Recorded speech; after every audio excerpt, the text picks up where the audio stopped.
Not excited to be joined by a very special guest. It is the one and only Matt Hayes. Read all of Matt's great work, USA Today. Matt, it's good to see you. I'm old enough to remember I when miss you, people by the said, way, man.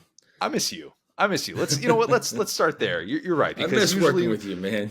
it is. I know. I feel like we've talked about this every single time you've come on post SDS departure for USA hmm Today, and we have these meetings and we're able to kind of hash out. Oh, what are you writing? What am I writing? Are we going to be writing the same hmm exact thing?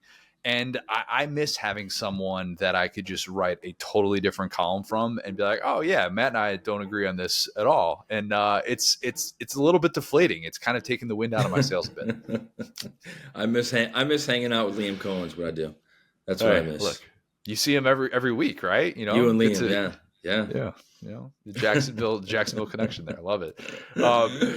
Matt, I haven't seen people arguing about how the big buyout era is dead. I haven't seen people making that case this year in the way that I was last year because don't you Right. know it? We're October 1st. We've already got 4 power conference vacancies.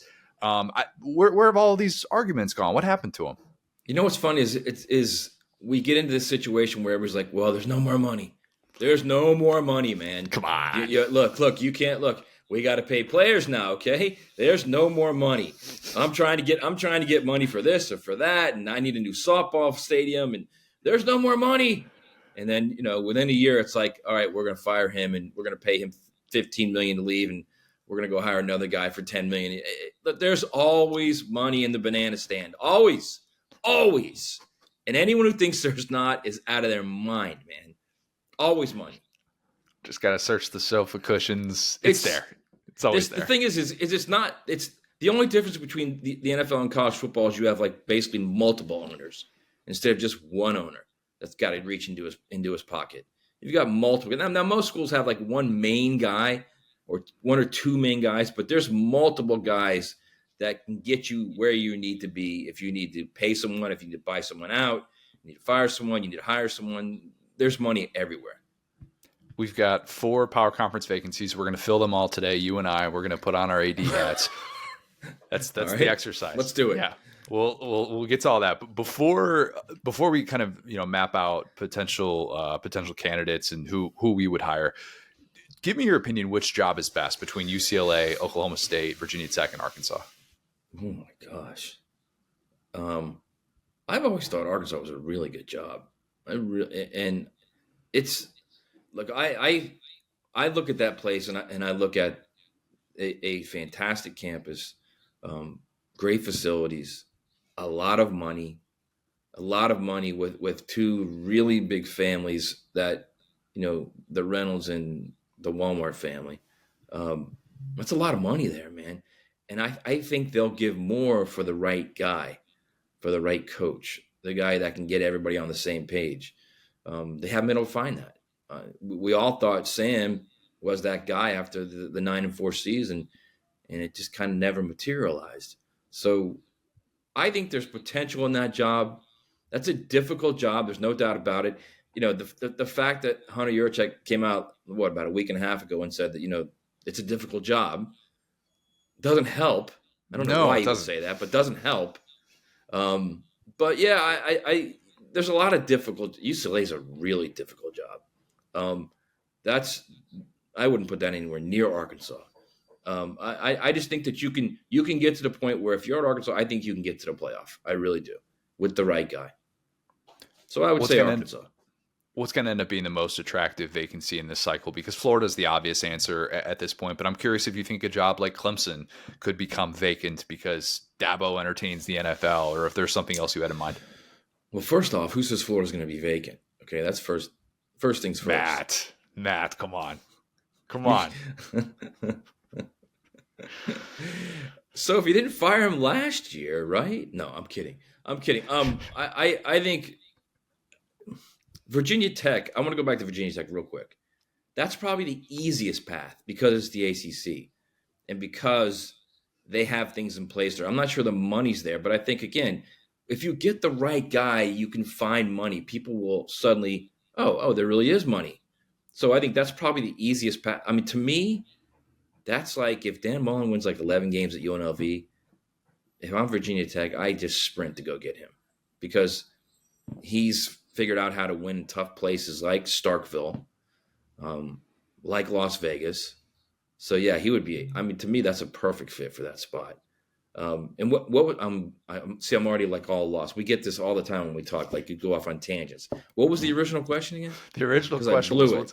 what's going to end up being the most attractive vacancy in this cycle? Because like the Florida answer is obvious, but if Clemson comes open, Clemson would be an incredible job, and Why especially would given the Clemson come path. open? I'm just saying there are certain people who have wondered if Dabo would entertain the NFL, and if he would Well, take the a NFL would path have like to that. entertain Dabo. That's the key to that. True, very very true. I don't think that's going to happen. Plus, here's the thing with Dabo. Dabo just committed to the wrong guy at the most important position on the field. He went all in with Cade Klubnik for 3 years. If you look at mega programs, okay, Connor, mega programs in the last decade and a half, 2 decades that have fallen off for whatever reason that fell off, okay, it's always about their lack of elite play at the quarterback spot. Nebraska, Texas, Florida. Look at Florida State, unbeaten with Jordan Travis. A year later, they got DJ Ewan, and they fall all the way to 2-10. A year after that, they get a quarterback, Castellanos. Now look, they beat Miami, who has 2 better wins than Florida State this year, right? So I think he invested way too much in the most important position on the field and a guy that really wasn't a guy who could take him to an elite level. Was a guy good enough to get him to the playoff in that conference? Sure. But not to get him where he wanted to get back to where they were with Deshaun Watson and Trevor Lawrence. And I mean, for that matter, even Taj Boyd. I don't think Klubnik's Taj Boyd. Taj Boyd's a much better player than Klubnik. So Taj Boyd, I mean, Klubnik's kind of like Kelly Bryant. And I don't want to insult Kelly Bryant because Kelly Bryant might have been a better player than Cade Klubnik. That's a take. It's close. I can tell you that. It's close. Kelly Bryant wasn't preseason All-American coming into the year. I don't care what he is preseason. I just know that Kelly Bryant went in a 14 playoff. Guess what? Got Clemson in the playoff. Not a 12 team. Because if that was a 4 team last year, Clemson's not in that playoff. Oh yeah, they are. They won the ACC, so they would have been in, I guess. Well, they wouldn't have. No, they wouldn't because they wouldn't have. They would have been one of the Final Fours. Yeah. Right. Yeah. Right. Yeah. Okay, so let's put on the AD hats for this. We're hiring head coaches, realistic head coaches. Doesn't mean we're bringing Nick Saban out of retirement to coach at Arkansas. All right, like this is our favorite realistic candidate for Is that your hot take? No, we're not going. We're not going full McElroy today. We're not doing that. Let's start with UCLA. My choice for the way that this will work, I'll name my choice. You can either just take my choice. We'll be lockstep, hand in hand, handshake emoji, or you can go in a different route, but I'll give my choice and then you give yours. Is that good? Okay. All right. So my UCLA choice, Oregon offensive coordinator Will Stein. Guy that is blowing up right now. Yeah. Dudes are lining up to play for him. Dudes will redshirt to play with him, like what Dante Moore did. And all of a sudden, Dante Moore, after what he did at Penn State, a lot of eyeballs on him. I don't care that he just turned 36. Mid-30s guys, in my opinion, are really good. My very unbiased opinion. And I'm just taking shots at the Dan Lanning tree. That already gave us another mid-30 star in Kenny Dillingham. Proven Big Ten play caller, which that's what you have to be at UCLA, as weird as that is. Just give the people out there something worth coming to see on a weekly basis. So I'd go with Will Stein for UCLA. Okay, I can't even imagine who it would be for UCLA, to be honest with you, because I don't know what that administration is doing. I don't think Will Stein takes that job. Yeah, Why not? I think he's going to be just like Dan was when Dan was at Georgia. He's not just taking any old job. That job's a coach killer, man. I don't think he takes it. I think he waits for a better job. You might have to get like a former NFL coach or a NCAA lower division guy to come take that job. Maybe Bobby Hawk wants to take one more shot at FBS and he'll leave Montana. I don't know.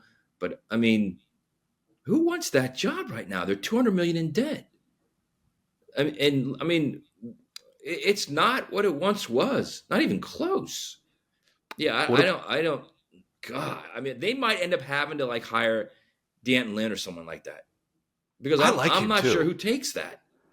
What about like a if we're going kind of retread, like a Dana Holgerson, somebody that's just eager to get back into the power conference world, somebody that doesn't necessarily see that path and is like, I think I got to just take this and hope that I can win 6-7 games if I'm going to Yeah, hope to get back to I think relevance. first off, I love Dana. Dana's my boy. I would think it would be great to see him back as a head coach. That job will kill him too. Yeah, It's going to kill anybody. It's not a good job. Dana would be great there. I mean, sure, why not? I mean, let's be honest. John Gruden.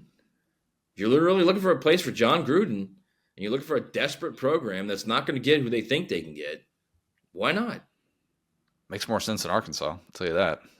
Yeah, I mean, it's they need a big personality there, a guy that can legit recruit head to head with not only USC but the other schools that come into Southern Cal and get those players. And I don't know if they have the money for the NIL, so that's going to hurt them as well. But at least you've got a legit personality as a coach that would make kids think twice. Anyway. All right, let's go to Oklahoma State then. My choice is Oklahoma OC Ben Arbuckle, who's going to be brought up for a lot of these jobs. John Mateer, Cam Ward, Uber Eats. Right. It's a great resume. Really good resume Right. for him. Pretty wild resume for a guy that just turned 30. I would want him to say in that opening press conference, I'm a man, I'm 30. I think that would play really well. You want to talk about getting the people going in Stillwater, man. That would be incredible. And I would want him to just hire the longtime grizzled veteran defensive coordinator who isn't John Chavis or Todd Grantham, but like, you know, the type that those guys are out Todd there. Grantham just got fired, by the way. Right, by Oklahoma State. So like, yeah, that wouldn't really, but you get the type that he would need probably for that type of job. And I would just want him to try and find more ways to have illegal plays that he could sneak past officials and just have a fun offense in a conference that is all about having fun offenses. So I know he'd be super, super young. Like he'd be 6 years younger than the youngest power conference coach in America, which is still Kenny Dillingham. But I think that would make a lot of sense. I mean, speaking of Dana, that'd make a lot of sense for Dana Holgerson as well. And but I think Nebraska and Dylan Raiola have to have like a huge jump offensively for him to become a legit factor in that race. I mean, they know him there, obviously. I look at a guy like Colin Klein, I think, Texas A&M offensive coordinator. Be a nice fit there. He's grew up in that area, grew up in the idea of the Big 8, Big 12. So yeah, I mean, I think he kind of fits in there really nice. Another young guy, an offensive minded guy, which they need. Just look, that's what works there at Oklahoma State. That's what fans want to go see. You don't want to throw a defense guy in there. Throw a guy in there that runs offense, that throws it all over the place, and that understands the value of a dual threat guy at the quarterback spot that can put defenses in conflict. And I think that Colin Klein to me seems like a logical fit there. Would love that. I think that would make a lot of sense. I almost put Dan Mullen in this spot. That's another good one. That's another good one for him, man. He's in those fun little outpost plays that you don't think could happen, and he can win there. That's another good one for him. I will say this about Dan: he likes it out there in Vegas, man. Yeah, and they do whatever they want for him. Now, again, at the end of the day, it's still Vegas. You're still in a bad conference, so he still wants to, I'm sure, be back in the power conferences. So, and I mean, Oklahoma State technically is in a power conference. Dan was living a good life before he took that job too. He was really he had a nice house in Ponte Vedra, and life was good. He's on the beach all the time.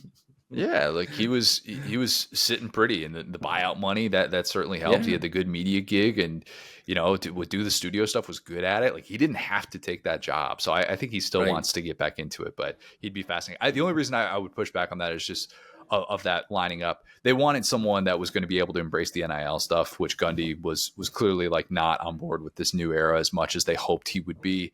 And I don't know that Dan Mullen is fully bought in from that standpoint just yet. That'd be the tougher sell probably to get him.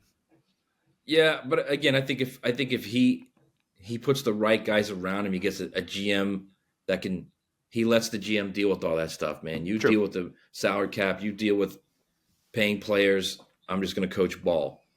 And I mean, that's dangerous because then you're giving a lot of power to a general manager, which I think some coaches are figuring out right now. But in some sense, if you're a coach that can't deal with this new era of player empowerment, that's what you have to do. I think that's what you'll see some of the older guys do is, look, I'll just hire a GM and I'll let them deal with all that crap. And again, then at 2 or 3 years down the road, that could come back to bite you. But for now, that's the idea. That's the plan. Okay, let's go to Virginia Tech here. A job that I think is really intriguing and it should have a decent market for what they're able to do, and especially if they're really committed to spending all this money like they talked about very conveniently after the Brent Pry firing. I have Liberty head coach Jamie Chadwell. Interesting. Really tempted to go with Butch Jones here for the Whit Babcock connection from their days in Right. Cincinnati. I talked about that on the pod before. But Chadwell's, he's been on all these lists. I feel like we've done this year after year with him, and he hasn't got one of these power conference jobs yet. He's making good money at Liberty at $4 million a year. So this proposed $229 million increase in athletic spending for Virginia Tech, that suggests they're going to be willing to spend to buy, or to spend to buy a head coach, essentially. And a lot of people have been like, oh, what about Beamer? But that doesn't make as much sense on his side, in my opinion. But Chadwell's a good coach, like 52-11 in the 2020s through the first 5 seasons, like at places where you don't really expect that as much. So I just think him running a unique offense could, in a way, kind of be like those Dave Clawson Wake Forest teams to prepare for them, just a little bit trickier in the ACC. But yeah, I think going to his head, Jamie Chadwell will tell you his dream job is Tennessee because that's who he grew up rooting for. But that job ain't opening up anytime soon. So I think this could be a really nice fit for him. I think it'd be a perfect fit for Virginia Tech. I don't know if they're going to pull the trigger. I love the fact that you brought up Champions of Life, by the way, that you actually thought the Champions of Life would have a chance at that job. That's impressive. I made the connection a few weeks ago. Just the Whit Babcock thing is just something to keep in mind. It's in this day and age, Matt, you know this. It's all about alignment. These ADs are, I'm telling you. You can be aligned all you want. If he hires Butch Jones, that fan base will revolt. They will revolt. They're over the Brent Pry thing because of the inexperience of head coach. They don't want to hire a first time head coach at Virginia Tech. Like they're out on that idea. They want to hire somebody that's actually been there and done that a little bit. But yeah, it's a stretch. I admit it. I think John Summerall's perfect for that job. Yeah. Perfect. That's a great spot for him. I like Jamie Chadwell. I think that's another good one too. I'd be happy with either one of those guys there. I mean, Summerall's is the guy that everybody says, oh, he's going to go to this guy. He's going to go here. He's going to go there.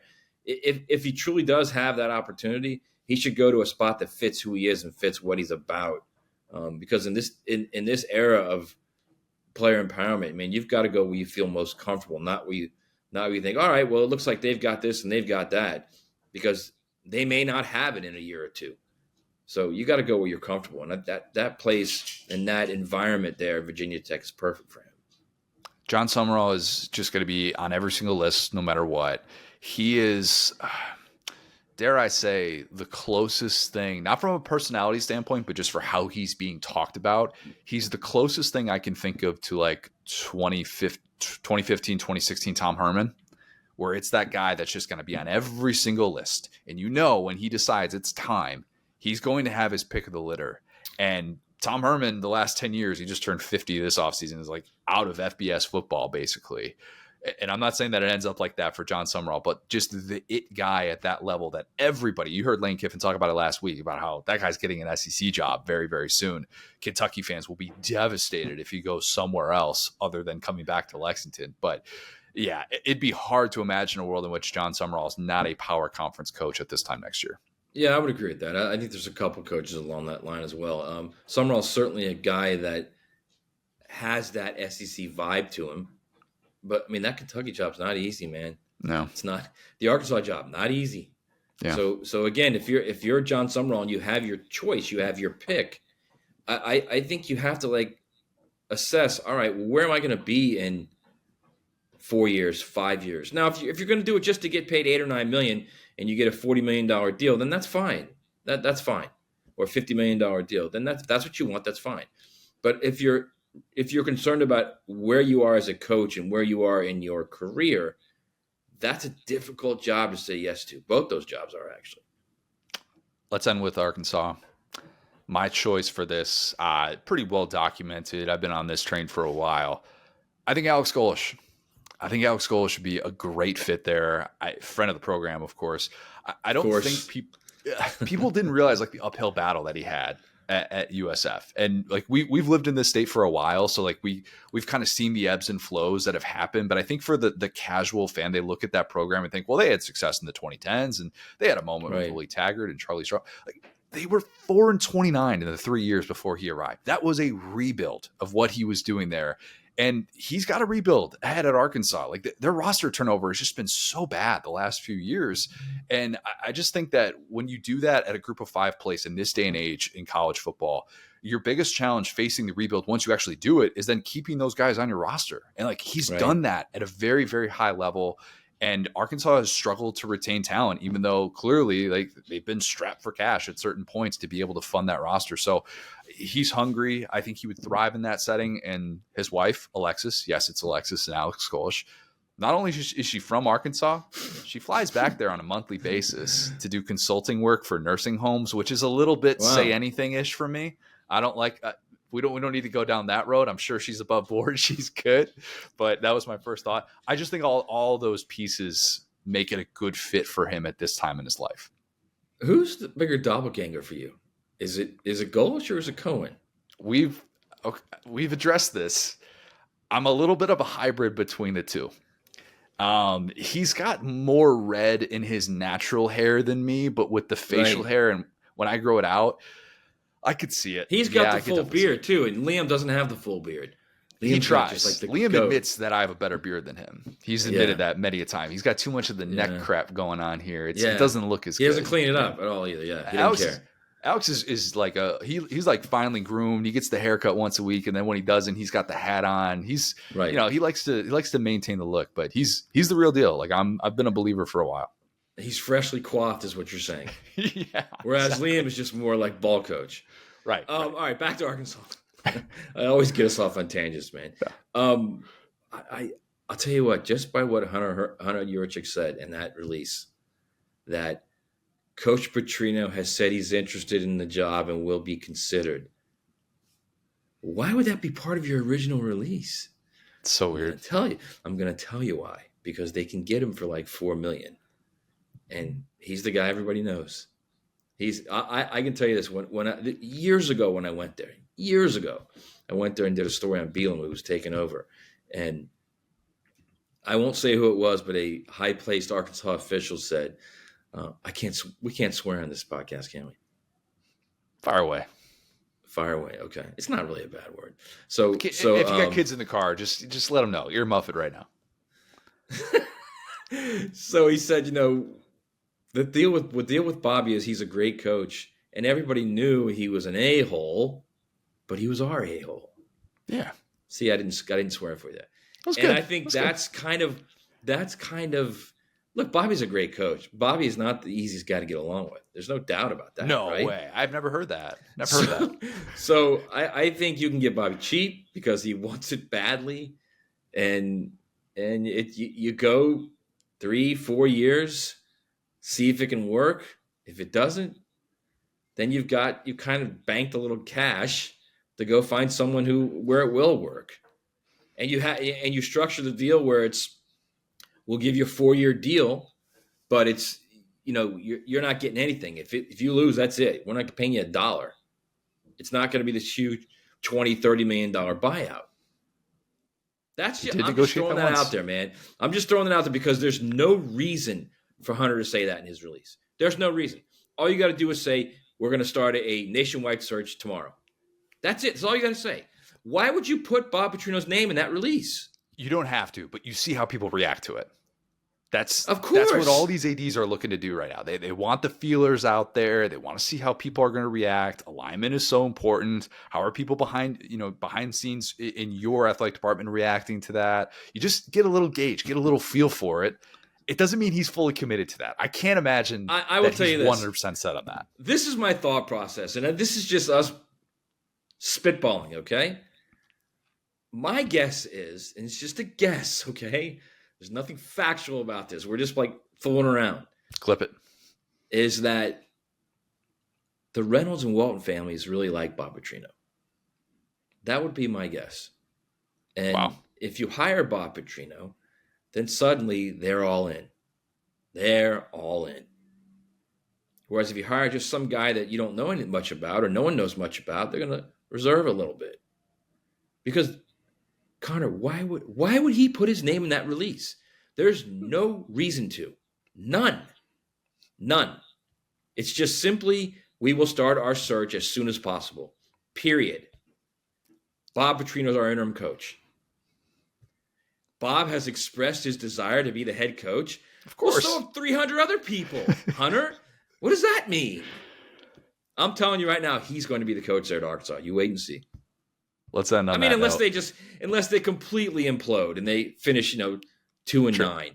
Or, True. excuse me, 2-10. True. Well, they have more. They have 3 wins right now anyway, don't they? No, they have 2. 2.